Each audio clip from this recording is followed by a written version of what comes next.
تو میں اللہ سے وعدہ کرتا ہوں اس سے بہتر درخت جنت میں دلواؤں گا، اور وہ درخت ایسا دلواؤں گا کہ تیز رفتار گھوڑا 100 سال تک دوڑتا رہے گا، پھر بھی اس کا سایہ ختم نہ ہوگا۔ میں اس کے بدلے میں آپ کو ایسا درخت جنت میں دلواؤں گا۔ لیکن پھر بھی اس آدمی نے منع کیا۔ ایک صحابی کھڑے ہوئے اللہ کے نبی علیہ اور کہا، اے اللہ کے نبی علیہ السلام، اگر میں اس کو راضی کر لوں، میں اسے آمادہ کر لوں، تو آپ نے جو جنت کی درخت کا وعدہ فرمایا کہ ایک درخت ملے گا جو اتنا لمبا ہوگا کہ 100 سال تک تیز رفتار گھوڑا دوڑتا رہے گا، پھر بھی اس کا سایہ ختم نہ ہوگا، یا رسول اللہ صلی اللہ علیہ وسلم کیا وہ درخت مجھے ملے گا؟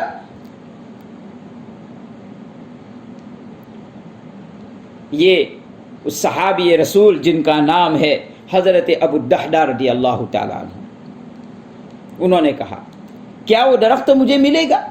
اللہ کے نبی علیہ السلام نے فرمایا ہاں آپ کو بھی ملے گا۔ حضرت ابو الدحداء رضی اللہ تعالیٰ عنہ اس آدمی کے پاس گئے اور اس سے بات کی کہ یہ درخت مجھے بیچ دو، لیکن اس نے منع کیا۔ تو حضرت ابو الدحداء رضی اللہ تعالیٰ عنہ نے کہا مدینہ میں فلاں باغ جانتے ہو؟ کہا ہاں جانتا ہوں۔ اس باغ کی خصوصیات بیان کی کہ اس باغ کی کھجوریں ایسی ہے کہ مدینہ میں ایسی کھجوریں کہیں نہیں ملتی۔ اس باغ میں ایک محل بھی ہے اور پانی کا کنواں بھی ہے۔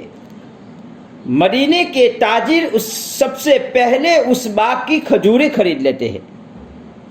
یہ صفات والا باغ ہے، وہ باغ تم لے لو اور یہ درخت مجھے دے دو۔ حضرت ابو الدحداء رضی اللہ تعالیٰ عنہ کے باغ میں اس وقت 600 درخت تھے۔ کیا ترجیحات تھی حضرات صحابہ کی، اپنے دنیاوی باغ کو قربان کر رہے ہیں، اپنے دنیاوی سارا ذریعہ معاش اسی باغ کے ساتھ وابستہ تھا، لیکن اسے قربان کر رہے ہیں اور آخرت کو ترجیح دے رہے ہیں۔ ان کا منشا صرف یہ تھا ایک مسلمان کا گھر بن جائے، ایک مسلمان کی خیر خواہی تھی۔ حالانکہ حضرت ابو الدحداء رضی اللہ تعالیٰ عنہ کا پوری زندگی کا سرمایہ یہی ایک باغ تھا، آمدنی کا ذریعہ یہی باغ تھا، معاش کا ذریعہ یہی باغ تھا، رہائش بھی اسی باغ میں تھی۔ لیکن جس کے دل میں آخرت کا سودا ہو جائے اس کے لیے یہ کوئی حیثیت نہیں رکھتی ہے۔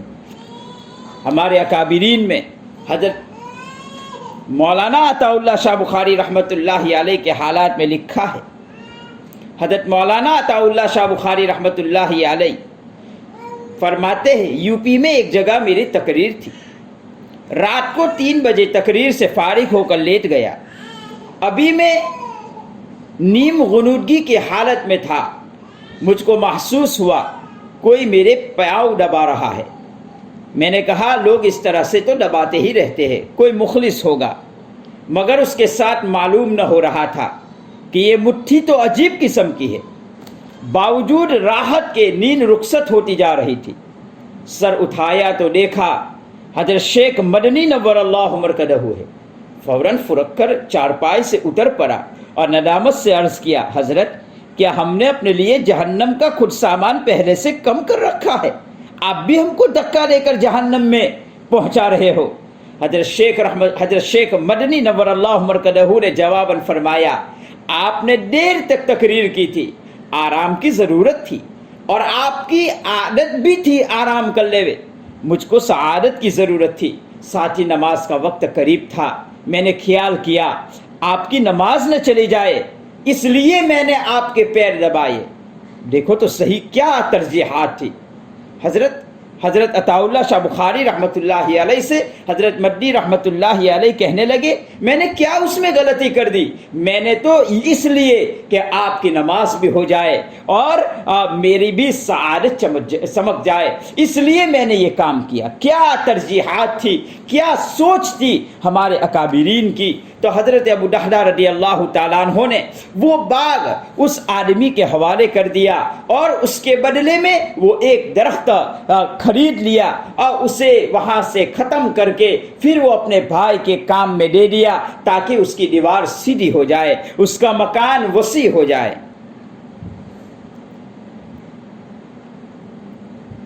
بس حضرت ابو دحدہ رضی اللہ تعالیٰ عنہ کا منشا یہ تھا، میرے آقا کی تمنا ہے، بس بات ختم ہو گئی۔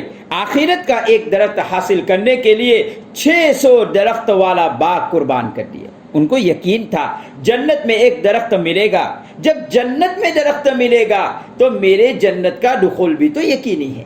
یہ بات ہے ترجیحات کی، آخرت کو مقدم کرنا، آخرت کو ترجیح دینا، مسلمان کی خیر خواہی کو مقدم رکھنا، مسلمانوں کو نفع پہنچانے کی کوشش کرنا، یہ حضرات صحابہ کا مزاج تھا۔ عجیب بات لکھی ہے، جب اس باغ سے بیوی بچوں کو باہر نکالا تو کیسے نکالا؟ باہر سے آواز لگائی، اندر داخل نہیں ہوئے، آواز لگائی یہ باغ بک چکا ہے، اب میں اندر نہیں آ سکتا، تم باہر آ جاؤ۔ بیوی نے سوچا یہ باغ جب بیچ دیا ہے تو اس سے بہتر باغ لیا ہوگا، اس سے بہتر محل تیار کیا ہوگا، اس سے فراوانی والا باغ ہوگا، اس سے اچھے میٹھے چشمے والا باغ ہوگا۔ جب باہر کو نکلے اور پتہ چلا کہ شوہر نامدار نے تو حضرت ابو دحدہ رضی اللہ تعالیٰ عنہ نے تو ایک درخت کے بدلے میں، جنت کے ایک درخت کے بدلے میں سودا کر دیا ہے۔ بیوی کہنے لگی بہت اچھا سودا ہے، مبارک ہو مبارک ہو۔ آخرت کو ترجیح دینے والے ایسے ہی ہوا کرتے ہیں۔ اللہ تو قدرداں ہے، اللہ جب بندوں کے اعمال کو دیکھتا ہے کہ یہ آخرت کے ترجیح دینے والے ہیں، یہ دنیا کے پرستار نہیں ہے، تو پھر اللہ تعالیٰ نے آیت اتار دی لن تنالوا البر حتى تنفقوا مما تحبون۔ تم اگر پسندیدہ چیزوں کو خرچ کرو گے تو تم اللہ کے محبوب بن جاؤ گے۔ یہ اللہ تعالیٰ نے ان کی شان میں آیت اتار دی۔ یہ صحابہ کرام تھے جو آخرت کو ترجیح دیتے تھے۔ میں آج کی مجلس میں تمام معزز سامعین سے یہی درخواست کرنا چاہتا ہوں، ہم بھی اپنے کاموں میں آخرت کا استحضار پیدا کریں۔ ہم بھی اپنے کاموں میں، چاہے دنیاوی کام ہو چاہے اخروی کام ہو، اس میں آخرت کو سامنے رکھنے والے بنے، دنیا کی کوئی غرض ہم سے وابستہ نہ ہو۔ یہی رمضان مبارک ہمیں اس عمل کی طرف بھی ابھار رہا ہے کہ اگر رمضان مبارک میں ہمارا ہر کام اللہ واسطے ہو گیا، ہمارا ہر سوچنا اللہ واسطے ہو گیا، ہمارا ہر عمل اللہ کے لیے ہو گیا، آخرت کے لیے ہو گیا، تو ممکن ہے رمضان مبارک کی برکت سے اللہ آئندہ 11 مہینے بھی ہمیں اللہ کے لیے کام کرنے والے بنائیں گے۔ بہرحال مسلمان کی ایک صفت یہ ہے، وہ ہمیشہ آخرت کو ترجیح دیتا ہے، وہ دنیا کو ترجیح نہیں دیتا ہے۔ اللہ عمل کی توفیق مجھے بھی عطا فرمائے، آپ سبھی حضرات کو عطا فرمائے۔ وآخر دعوانا ان الحمد للہ رب العالمین۔